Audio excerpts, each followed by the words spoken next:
berusia 29 tahun, tapi karyanya sudah bisa menembus pasar Eropa dan juga Amerika.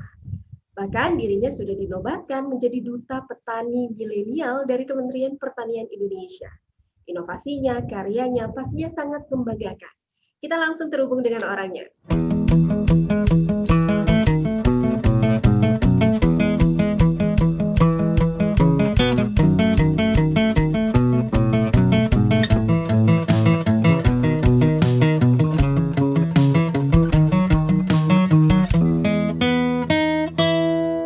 Ya, Mas Riza, ini karyanya, inovasinya sangat membanggakan ya di dunia pertanian Indonesia. Tapi kalau dilihat sebenarnya Mas Riza nih lulusan dari Sarjana Teknik Elektro, kenapa memilih untuk bisa menjadi petani nih? Iya, betul sekali ya. Kebetulan basic keilmuan saya sarjana teknik elektro gitu ya. Terus kemudian kenapa akhirnya terjun ke dunia pertanian, khususnya singkong ya, karena memang sejak mahasiswa SMA gitu kan, kebetulan saya punya passion ya di dunia pemberdayaan masyarakat dan sosial gitu ya. Nah, terus kemudian akhirnya saya sering tuh semenjak kuliah ataupun SMA itu sering ke desa-desa, terus ketika ada problem di masyarakat bisa mendampingi untuk memberdayakan, menyelesaikan masalah yang ada di masyarakat ataupun di sosial gitu dan lain sebagainya gitu. Nah, terus kemudian suatu saat saya balik kampung nih ke Banjarnegara gitu setelah selesai kuliah gitu. Terus saya mendirikan komunitas nih Mbak, komunitas namanya ini Sekolah Inspirasi Pedalaman. Nah, ini kayak di kaosnya gitu. Itu komunitas pendidikan ya. Jadi lebih ke komunitas pendidikan yang bergerak untuk mendampingi ataupun menginspirasi belajar bersama kepada anak-anak yang putus sekolah gitu. Karena waktu itu di kampung saya, Kabupaten Banjarnegara itu indeks pembangunan manusianya termasuk yang paling rendah di Jawa Tengah gitu. Karena banyak anak-anak putus sekolah gitu. Akhirnya saya menggerakkan anak-anak muda di Banjar untuk menginspirasi anak-anak yang putus sekolah agar mau melanjutkan ke jenjang yang lebih tinggi. Nah, suatu saat kita rutin tuh Sabtu Minggu waktu itu sampai sekarang gitu ke desa-desa, ke pelosok-pelosok desa gitu ya Pak. Nah, suatu saat ketika sedang menginspirasi anak-anak yang putus sekolah, terus ada petani singkong tuh datang ke kami, ada 5 orang kalau nggak salah waktu itu. Itu kami lagi menginspirasi di desa sangat pelosok, tetapi desa itu penghasil singkong terbesar. Nah, petani itu menangis sambil berkata bahwa harga harga singkong 200 perak per kilo. Jadi singkong dibiarkan jadi singkongnya dibiarkan membusuk di lahan, karena kalau dipanen itu pasti rugi gitu kan. Belum biaya transportasi, biaya ngambil dan lain sebagainya gitu. Nah, sehingga jadi singkong dibiarkan berhektar-hektar membusuk di lahan. Sedangkan petani singkong itu kan harus menunggu 1 tahun untuk panen gitu kan. Nah, ketika panen dijualnya 200 perak per kilo, sehingga itu sangat tidak manusiawi. Terus petaninya nangis bagaimana untuk menyelesaikan ini gitu. Nah, dari situlah akhirnya saya tergerak hatinya agar bagaimana nih bisa menyelesaikan masalah petani singkong gitu. Berkecimpung di dunia pertanian, awalnya sempat ada pertentangan nggak nih dari orang tua? Pasti orang tua ngerasa aneh dong, lulusan teknik elektro, tapi kok anaknya lebih fokus di dunia pertanian gitu? Iya ya. Nah ya, alhamdulillah kebetulan bapak dan ibu saya gitu ya, orang tua selalu mensupport anaknya gitu, terkait passion anaknya gitu kan.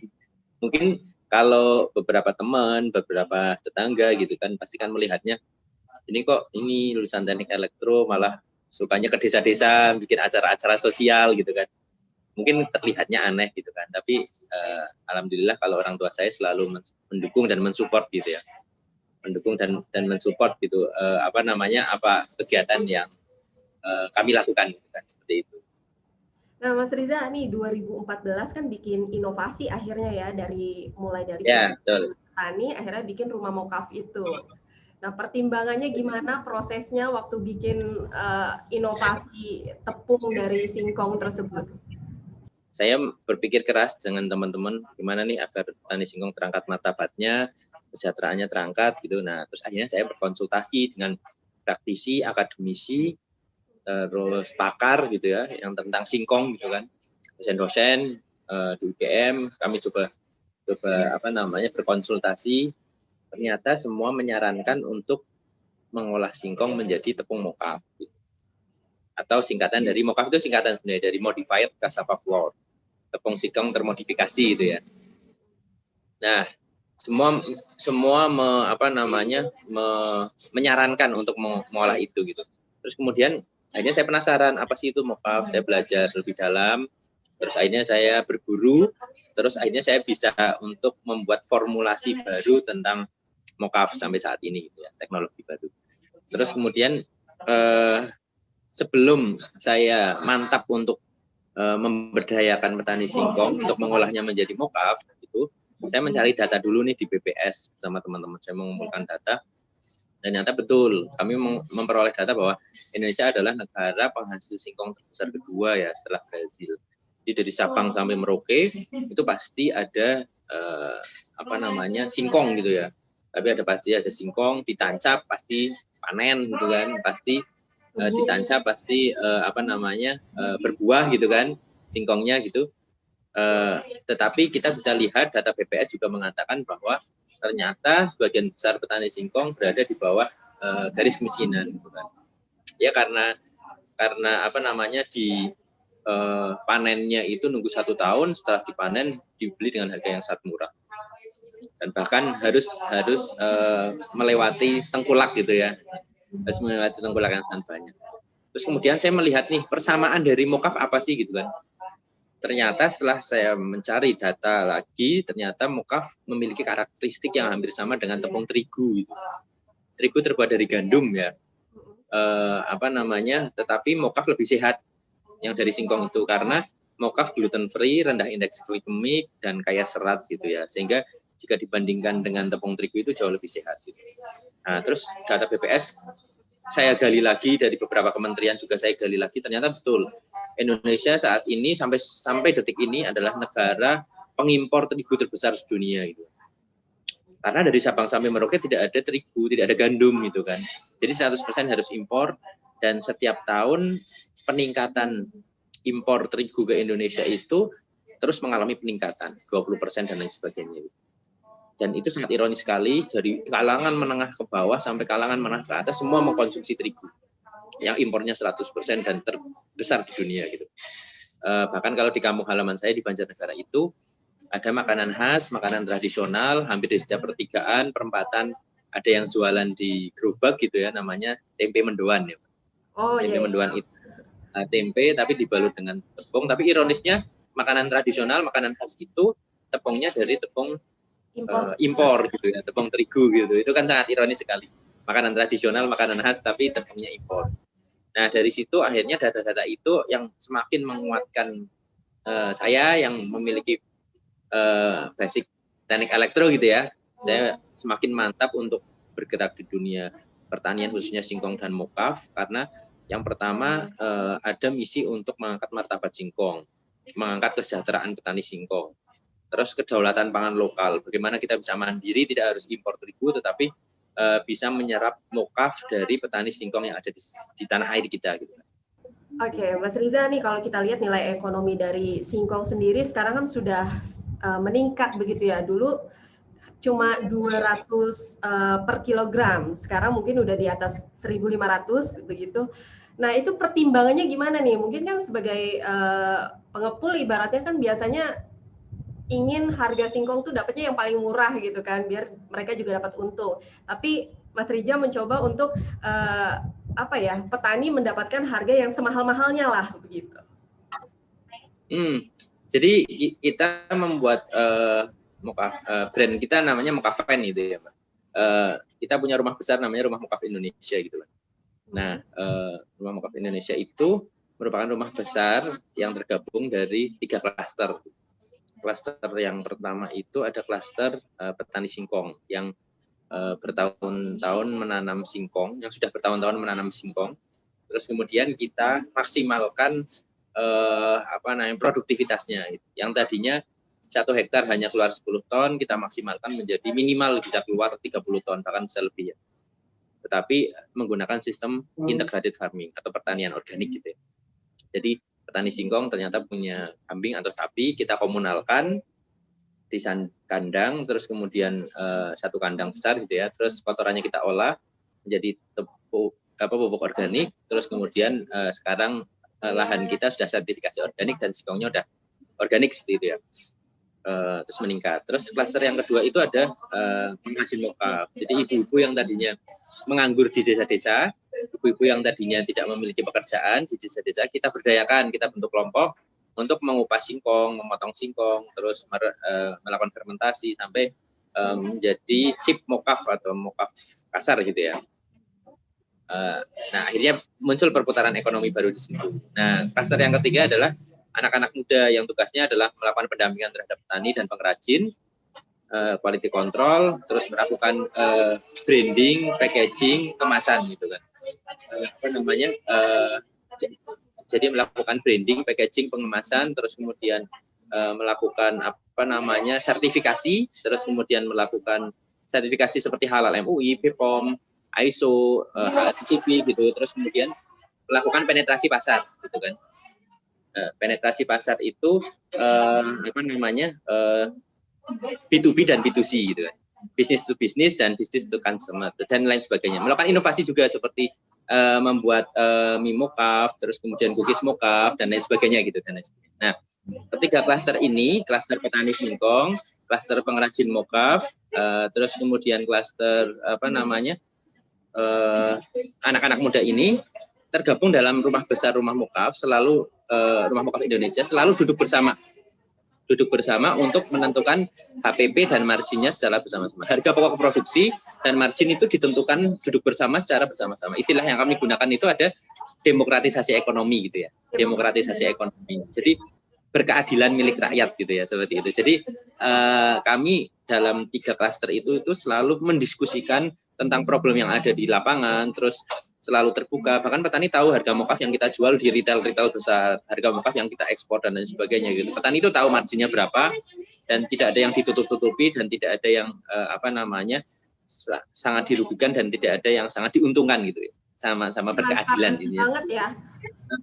Ya, seperti itu. Nah, termasuk saya tidak tahu ya, perlu kajian di setiap daerah mungkin memiliki karakteristik harga yang berbeda-beda gitu. Tapi harga minimal 1.500 di petani itu kita peroleh setelah perjalanan kita ikut menanam singkong dari nol sampai panen gitu kan. Terus kemudian akhirnya kita menemukan harga 1.500 gitu kan. Jadi kita benar-benar hitung secara detail tuh dari bibit singkong sampai perawatannya, sampai mencangkul, sampai memanen, sampai atas ke mobil gitu ya singkongnya. Ternyata HPP-nya itu 600 perak per kilo gitu. Itu kalau di Banjarnegara. Saya nggak tahu ya kalau di kota-kota lain gitu ya. Mungkin ada beberapa perbedaan sedikit lah. Gitu. Terus kemudian akhirnya kita beli ke petaninya dengan harga 1.500. Tentunya dengan kesepakatan bersama gitu ya. Terus kemudian 1.500 itu istilahnya sesuai dengan perhitungan bareng-bareng gitu. Kita berhitung bareng. Nah, kalau kita lihat nih stigma masyarakat terhadap profesi seorang petani kayaknya kurang menjanjikan, kurang gengsi, nggak jadi pegawai kantoran. Nah, gimana caranya nih Mas Riza mendorong generasi muda kaum milenial untuk mereka tergerak hatinya untuk menjadi seorang petani? Menurut saya menurut saya image yang sengaja dibangun gitu ya oleh istilahnya kolonialisme atau penjajahan gaya baru gitu ya. Bagaimana istilahnya menyingkirkan anak-anak muda gitu kan, generasi muda kita agar tidak mendekati oleh pertanian gitu ya, pertanian ataupun pangan gitu. Karena Bung Karno kan berkata bahwa maju mundurnya suatu bangsa itu adalah tergantung dengan pangannya gitu. Pangan otomatis berhubungan erat dengan pertanian gitu. Karena ya kita bisa lihat ya istilahnya semaju-majunya suatu negara gitu ya, ketika memiliki teknologi IT yang sangat tinggi, teknologi perang yang sangat tinggi, terus teknologi apapun lah yang sangat tinggi gitu ya terkait teknologi IT ataupun apapun gitu ya. Tetapi ketika tidak makan juga mati juga gitu kan, karena ini makan merupakan istilahnya kekayaan dan sumber daya yang sangat pokok gitu ya, bagi kelangsungan hidup manusia. Selama ada manusia ya selama itu pasti ada pangan dan ada makanan gitu kan. Nah, seharusnya ini menjadi istilahnya cambukan bagi kita semua atau apalagi di Indonesia gitu ya, yang Indonesia ini terkenal dengan kaya raya, banyak sekali sumber daya pangan dan keanekaragaman hayati yang belum tersentuh oleh kita gitu. Tetapi kenapa malah justru kita banyak sekali pangan yang impor gitu, padahal ketika dikalkulasi secara data yang ada itu tanpa kita impor speser pun gitu ya, negara lain kita tuh sangat mampu sekali gitu kan, karena makanya sangat. Cuma memang butuh anak-anak muda untuk terjun ke ke dunia pertanian untuk mengolah gitu produk-produk pertanian agar setidaknya kekayaan dan keanekaragaman hayati yang belum tersentuh itu bisa tersentuh oleh anak-anak muda yang inovatif gitu kan, melalui berbagai macam teknologi pertanian, terus kemudian berbagai macam produk-produk turunan yang belum tersentuh gitu kan, masih banyak lagi seperti ada sorghum, terus kemudian ada tepung-tepungan yang lain juga masih banyak gitu. Nah, harapannya kan Indonesia bisa berdaulat secara pangan, tetapi anak-anak mudanya bisa tidak meninggalkan pertanian, dalam artian butuh sentuhan anak-anak muda yang banyak dari Sabang sampai Merauke, banyak sekali yang produk-produk pertanian ataupun pangan yang belum tersentuh sama sekali. Sehingga saya yakin ketika ini sudah tersentuh, termaksimalkan, kita bisa berdaulat secara pangan, tidak perlu impor lagi gitu. Saya yakin nanti secara teknologi, secara kemajuan dan lain sebagainya akan terus mengikuti gitu. Dan ketika pertanian yang terimajinkan dengan hal-hal yang istilahnya miskin, terus kemudian tidak prestis dan lain sebagainya, ketika diolah secara serius, secara bisnisnya serius, tetapi tentunya dengan konsep yang berkeadilan gitu ya, yang bisa mensejahterakan banyak orang, tidak hanya profit oriented gitu. Saya yakin pasti semuanya akan menghasilkan gitu, seperti saat ini contohnya mokaf gitu ya, yang tadinya singkong dianggap sebelah mata, makanannya orang pinggiran, makanannya orang miskin, dan ya jangankan singkong ya, makanan yang seksi seperti beras ataupun yang lainnya saja, sekarang banyak sekali petani-petani yang sudah berumur gitu ya, petani-petani muda sangat jarang gitu sekarang di pertanian gitu, apalagi singkong gitu kan. Nah, ternyata singkong ini ketika diolah secara serius, kita model bisnisnya serius dan berkeadilan tentunya ya, karena konsep berkeadilan ini yang akan membawa keberkahan tersendiri nantinya ke depannya gitu, karena banyak doa-doa dari petani dan lain sebagainya. Ternyata bisa gitu ya, kita bisa menghasilkan, bisa memberdayakan petani lebih banyak, mengrajin mokaf, anak-anak muda, membuka lapangan pekerjaan baru dan lain sebagainya. Jadi saya pikir ini merupakan peluang banyak sekali yang belum garap oleh anak-anak muda, sehingga butuh kolaborasi ini ya, seperti itu. Oke, Mas, kalau kita lihat kan pemerintah berusaha untuk mewujudkan swasembada pangan, ketahanan pangan, begitu kan. Nah, bentuk konkret pemerintah untuk mewujudkan hal itu seperti apa nih di dunia pertanian? Kementerian Pertanian mencoba untuk membuat istilahnya duta petani milenial gitu ya, seperti itu. Jadi saya mewakili Jawa Tengah gitu kan, ada namanya duta petani milenial di setiap provinsi gitu ya. Harapannya ingin membuat brand bahwa petani milenial itu harus terus digaungkan dan lain sebagainya. Terus kemudian untuk terkait support kebijakan, nah mungkin ini sedang terus saya gaungkan dan belum ada belum ada tanda-tanda ataupun titik temunya gitu, tapi saya selalu terus menggaungkan dan menyuarakan di forum-forum nasional terkait kenapa harga mokaf masih lebih tinggi daripada harga terigu, karena terigu itu disubsidi oleh pemerintah gitu kan. Jadi harganya bisa lebih murah, sudah impor 100% disubsidi lagi. Nah, ini sedang saya terus tekan, saya terus suarakan bahwa ketika mau fair ya ya subsidi terigu harus dihentikan gitu kan, agar harganya bisa sama gitu kan, mokaf nanti bisa lebih murah dari terigu gitu. Apa namanya, kalau mungkin kalau ekstrimnya saya selalu menyuarakan bahwa bagaimana pemerintah malah justru bisa tidak hanya mengurangi impor terigu, bahkan menghentikan 100% impor terigu gitu kan. Karena kita sangat mampu ketika kita menghentikan 100%, kan ini masalah mindset saja kan gitu kan. Masalah mindset, kita sudah bertahun-tahun dijajah melalui tepung terigu yang 100% harus impor. Ketika itu dihentikan, hasil kalkulasi kami sangat mampu sekali dengan produktivitas singkong yang ada di Indonesia gitu. Ketika diolah menjadi mokaf itu sangat apa nama istilahnya mampu dan bisa mencukupi dan tentunya lebih sehat gitu ya. Dan yang terpenting bisa mengangkat kesejahteraan petani singkong seperti itu. Bahkan tidak hanya impor, tapi produk mokaf sendiri sudah diekspor ke Amerika, ke Eropa gitu ya Mas ya, karena kualitasnya karena kan.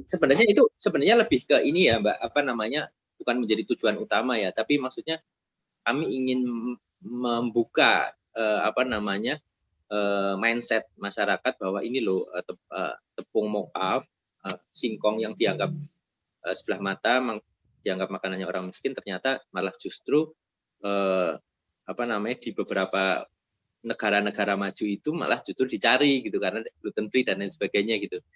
Hal-hal seperti itu yang akhirnya harapan kami bisa membuka kan banyak orang-orang apa namanya masyarakat Indonesia ya di desa maupun di beberapa kota itu kalau melihat barang dari luar negeri itu rasanya wah dan lain sebagainya gitu kan. Jadi saya ingin mencoba membuka mindset saja gitu bahwa ini loh tepung mokaf yang dianggap sebelah mata di Indonesia itu ternyata malah di luar negeri banyak dicari. Apa sih target-target yang akan dikejar? Terus gimana nih setelah jadi duta milenial lebih banyak melihat realita di lapangan atau bagaimana? Ya kalau apa namanya ya kemarin karena sebenarnya konsepnya kan lebih ke bagaimana petani milenial itu menjadi tren baru gitu ya, seperti itu. Itu mungkin yang saya tangkap dari Kementerian Pertanian. Mungkin disupport dengan berbagai macam cara gitu kan. Nah, yang kami lakukan saat ini adalah kami mencoba untuk membuat semacam sekolah petani muda, terus kemudian kami mencoba keliling di beberapa universitas, terus kemudian Jawa Tengah gitu ya, terus ke beberapa kabupaten agar harapan kami muncul petani-petani milenial baru di setiap kabupaten gitu kan. Di setiap universitas ada mindset pertanian baru di apa namanya di anak-anak muda, terutama milenial gitu. Bahkan beberapa universitas menghubungi saya untuk mencoba membantu membuat kurikulum ya, membuat kurikulum bagaimana agar menciptakan kampus merdeka gitu. Waktu itu ada beberapa fakultas pertanian yang di universitas besar gitu ya menghubungi saya untuk mencoba membantu membuat kurikulum karena melihat kok banyak ya malah apa namanya lulusan jurusan pertanian malah justru lebih banyaknya di bank, terus kemudian di apa namanya yang tidak sejalur gitu kan. Bahkan malah saya yang di teknik elektro malah di pertanian. Gitu. Apakah ada kesalahan dalam kurikulum di perguruan tinggi ataupun apa gitu. Nah mungkin itu yang bisa kami lakukan untuk bagaimana agar best practice-nya bisa diaplikasikan dan bisa menjadi inspirasi anak-anak muda milenial maupun yang masih kuliah ya di pertanian, kita bisa lebih mengaplikasikan. Ya. Mas, kasih motivasi dong untuk pemuda-pemuda nih generasi milenial untuk mereka tergerak untuk menjadi petani milenial. 2 menit lah kasih motivasi semangat lah buat mereka akhirnya terinspirasi untuk menjadi seorang petani. Ya, saya mengutip kata-katanya Bung Karno yang tadi sudah saya sampaikan ya. Intinya maju mundurnya suatu bangsa adalah tergantung di pangannya gitu ya. Sehingga mau kita memiliki teknologi yang tinggi apapun ketika nggak makan pasti rakyatnya juga akan mati gitu ya. Sehingga pangan ini menjadi hal yang sangat penting. Bahkan dunia memprediksi 2024-2025 akan terjadi krisis pangan.